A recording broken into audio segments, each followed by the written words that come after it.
before going to work. Siyempre, kakain muna ng breakfast. So, nag-toasty lang po ako ng brown bread.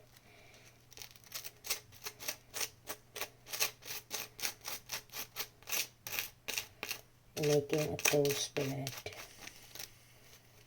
So, lagyan natin ng butter.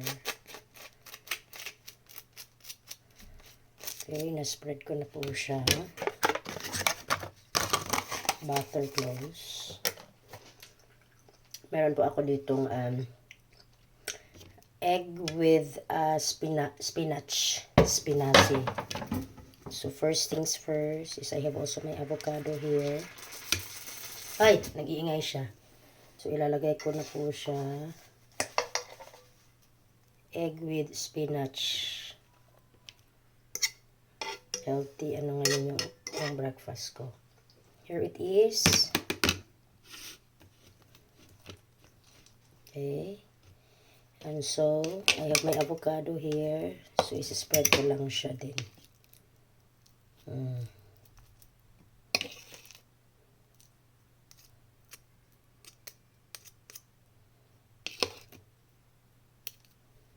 Okay.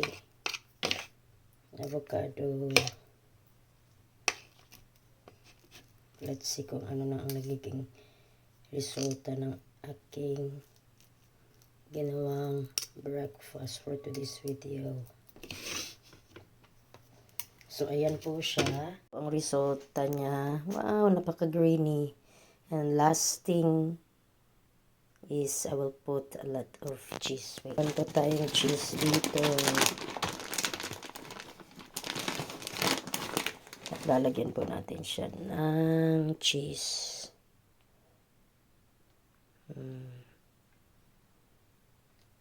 Yan.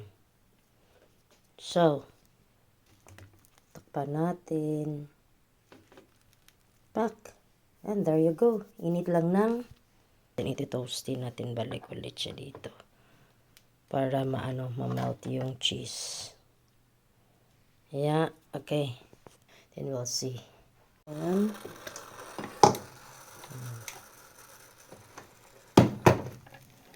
Wow. Yan na po siya ang result. Let's eat. Let's dig in.